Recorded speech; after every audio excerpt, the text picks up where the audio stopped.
What's up guys, welcome back to Redstone Engineering. This video is going to go over how to make your own secret base entrance. One that is completely concealed by the ground like this, and that pulls directly out of the ground, with the only trace being the button or the way to activate it through the surface.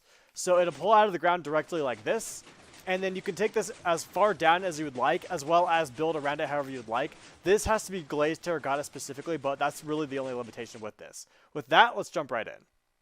Alright, so first I'm going to build it above ground just for building and demonstration purposes, but you're going to need to carve down 9 blocks below where your underground base is going to be. So if we go 1, 2, 3, 4, 5, 6, 7, 8, 9, this is the entrance to your underground base. So like this is your pathway to your base, and then the surface is somewhere way up there.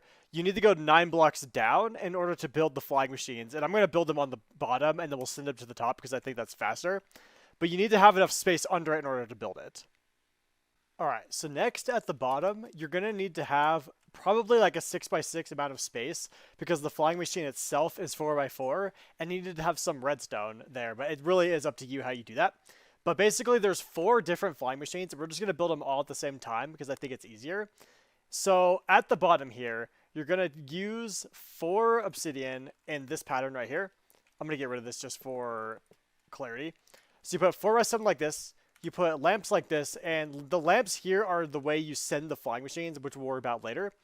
And then what we do is we put observers facing into the lamps, we put pistons facing up on top of the observers, and then we put slime blocks and then honey blocks so that they're staggered on the sides here above the obsidian. And it doesn't really matter where you put them. I like to make it a little cornered, but it doesn't really matter. As long as they're staggered and like these aren't the same thing, because otherwise it'll break. And then you do the same thing on these ones where you do honey or slime, depending on which one you do on the other side. And these ones actually have to be diagonal, because otherwise these are adjacent to each other and it doesn't work like that. So these need to be diagonal. And then here we do an observer facing upwards, and then we do a piston facing down so that it basically they face into each other like that. And this is exactly what we need for the flying machine. This flying machine works perfectly fine, but we need to make a few modifications in order to pull down the actual part that you stand on the elevator. And to do that, we add an observer that faces down right here. So on this like second part of the top slime or honey, we do the same thing on the other side. We make a sticky piston facing upwards, and then we add one of the sticky block in order to grab the sticky piston here. And then we put obsidian in these like corners. So you go up one and then you go over to the corner, and you do that on all 4 sides. And then the actual part of the elevator will go up here. And you use honey or slime, it doesn't really matter as long as they are staggered like this. And you do them in these like 2x2 patterns here. And then you put the actual block that you're going to use for the elevator, which I'll use grass, on top of this. This is the entire flying machine. So next we'll do the part at the top in order to receive and send the flying machine down, as well as the redstone that can send it back up. Alright, so the redstone on the bottom needs to hook up to these lamps, and they need to hook up on the same delay. So you can use repeaters to make sure that the delay is the same. And what I mean by that is when you activate the button that eventually wires down here, all of the lamps need to go at the same time, or else the flying machines will try to go at separate times.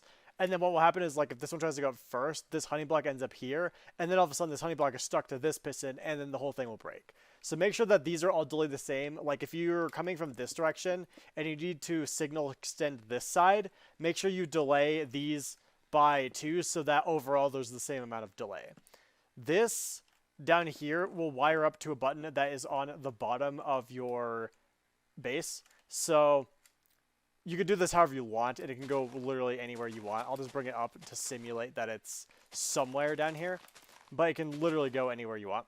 So we'll wire this down, and we'll probably need to signal extend it once, so we could do that, and then make sure that these again are the same delay.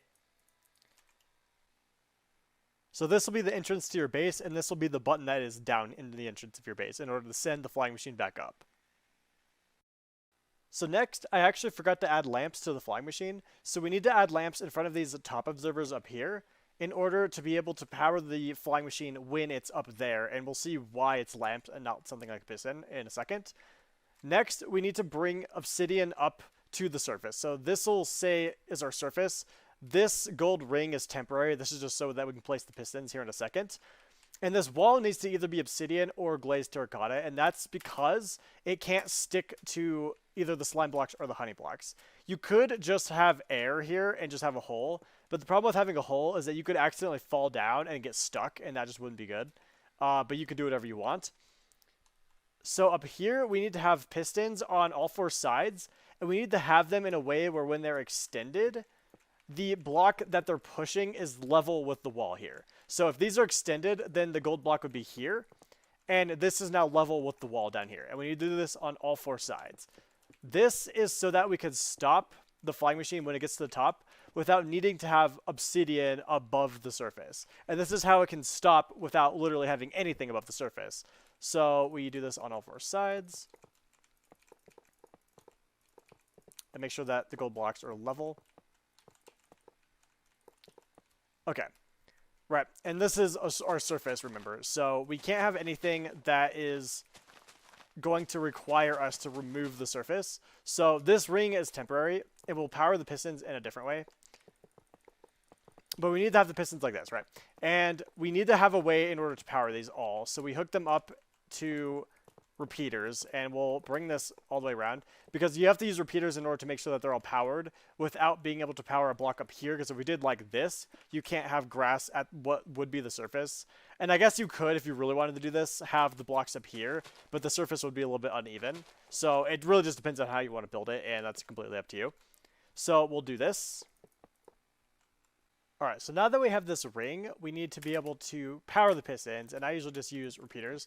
And the pistons do not have to be delayed the same way like the lamps do, but I like to do it just to make sure that I know when they're turning off, because there is a delay that has to happen between the button on the surface and the lamps that will be down here, as well as the pistons here. And I like to be able to have clarity, but it's really up to you.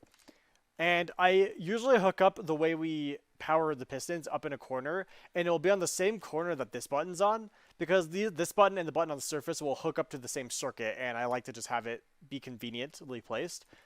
So we wire these up. I'm going to delay these by 2 because we're going to need to signal extend this out. And I guess we actually don't need this corner here. And then we bring this out like that, the same way. And then we delay these by 2 so that they all power at the same time, and then they'll pull back at the exact same time. Now, with the pistons wired up, if we power them manually, we can actually bring up the flying machine manually, and I'm going to do that right now so that we have the reference positions. These pistons have to be extended when the flying machine comes up, and we'll make this automatic, but for now, I just want to have the flying machine up there while we do the stuff at the top. So I'll bring this up, and what we need to do is we need to wire up these lamps on the sides in order to be able to send the flying machine back down. And we need to do that in a way that the redstone is hidden. And the way I do that is I put obsidian here, because it will be obsidian. And then we put repeaters here. And they go into the obsidian that will power these lamps. So they go in the middle too. And then we put redstone here. And then we bring it down a block. And then we do repeaters again. And then we do redstone here, right? And then we do that on the other side. And like I said, all of this will be automatic. We just need to wire it up at some point. So again, on this side, we do repeaters. In the middle too, we do redstone. And then we do repeaters on the bottom. And then we do redstone. Okay. And just like the lamps at the bottom, they need to be delayed the exact same way. So if you say power it from here, and you don't have a repeater here, but you have a repeater here, then these need to be delayed by 1 more than they already are in order to keep the delay the same. I don't really know where we're going to put the T flip-flop. I think we put it on this corner. So we'll actually do the exact opposite of what I just said. So we put the repeater like in the middle here. And then, let's see, what do we have? 1, 2, 3, 4, 5, 6, 7, 8, 9. Let's do 2. Let's do 2. I think it's going to be really close. And then we delay these by 2. And then we use this to power these, right? And then this should be able to send this back down. except for the top because I broke it. We can send it back up. If this happens, you can actually send it back up by unpowering that, and then you send it back up just like you would. I forgot to unextend those pistons, but it's fine because it will unbreak itself if it goes back up just like this. And then when it reaches the top, you'll unextend these, and then now you can send the whole thing back down. Next, we need to make a button that is on the surface that will send the flying machine down, or pull the flying machine up. Actually, I should mention this. Both of the buttons will be able to either send the flying machine down or send the flying machine up. So if the flying machine is all the way back at the base, but you're on the surface for some reason, like maybe you died and you forgot you didn't have a bed, or you have multiple people that are going to go into your base, the button up here will be able to pull the flying machines back up. And likewise, if you're down there and you want to send the flying machines up to kind of cover up your base, because if you're going to be in your base for a while, you don't want just like a hole in the ground, you'll be able to push the button and actually have the flying machine come back up and then go back down when you want it to from the same button. In order to do that, we need to have this button on the surface go all the way down and hook up to the signal that is also from the other button down there, right? So we actually hooked them up in the same way. I did this off camera because it really is dependent on what you do. Wherever you put the button or pressure plate or whatever will depend on how you build it. So basically, yeah, just hook these up. I just made a spiral down, signal extended it, and then hooked it up to the back of this. And then this, of course, hooks up to down here. And it will hook up to both, right? You want the lamps. The idea here is you want both of the lamps to turn on when either of the buttons are pressed. And we can do it the other way now by doing it, first of all, a T flip-flop. And this will be a lot of ups and downs, but it's the only way to make both buttons do what we want.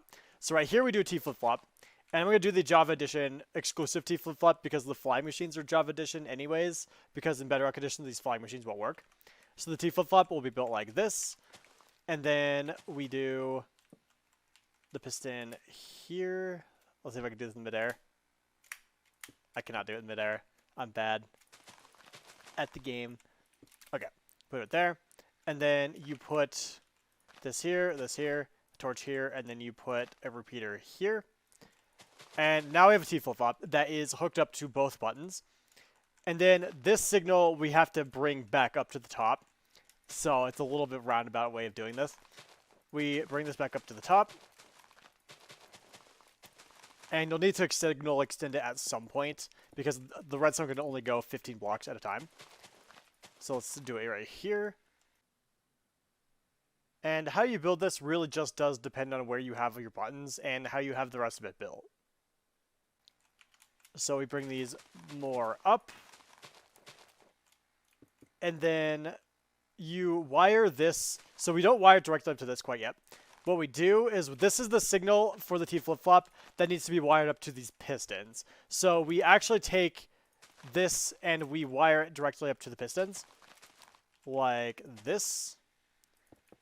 And then what we do is we delay this by a bit, and then we put an observer that faces into it, because the observer will make it where it gives us a signal when the signal in the T flip-flop changes, not when it's just on. Because when we press either button, we want both sides of the lamps to go on, no matter what the signal in the T flip-flop actually is. And the way we can do that is with an observer, so it'll do it when it changes. So we do that, and then I put a 4-tick delay on the observer just to make sure that the signal isn't too fast. Because if the signal's too fast, then the lamps will turn off too fast, and then the flying machines will break. And then this is the signal that we bring up to this, and that's not going to work. And then we just hook this up, and this should work, right? So if we have the flying machines up here, and actually I need to go turn the T flip-flop on real fast. So break this, turn the T flip-flop on by putting the block here. What will happen is the pistons will do that, and actually we need to wire this differently because I had it done in the other corner. So we need to add a repeater somewhere here, which we can do just like this. Alright, so now all these are extended. And then what will happen is we press this button, and these will unextend faster than the lamps are sent. And that's exactly what we would want. So we press the button, it'll go down, the T flip-flop will flip, these will retract, and then the whole thing gets sent down, right? And then the same thing will happen when we press this button, except for it'll happen the other way. Well, those will get sent. The delay won't matter up here because it's down here and it doesn't need to be contracted first. And then this will get sent back up, and then you have it where both buttons can do either direction, which is what you'd want. Because like if you're down here and you want to be in your base and you don't want anybody to know where the entrance is, you can hit the button and have it sent back up while you're down here. And actually, you could probably add a delay or two to this just so it doesn't send up immediately. I would recommend doing that, where you just add a whole bunch of delays to this. And that's completely up to you. If you want it to be instant, then that's your call. But having time to get on the flying machine would be nice. And then if you're down here still, you press the button again, and it will come back down for you so that you don't have to go back up there or have like a friend do it. It's completely independent.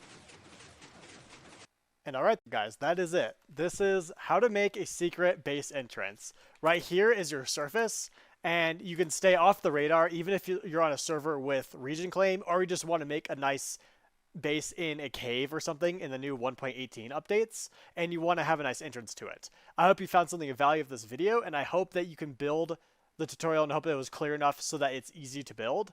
If you have any questions or comments, leave them down in the comments and I'll answer them as fast as I can. I hope you have a great day, and I'll see you next time.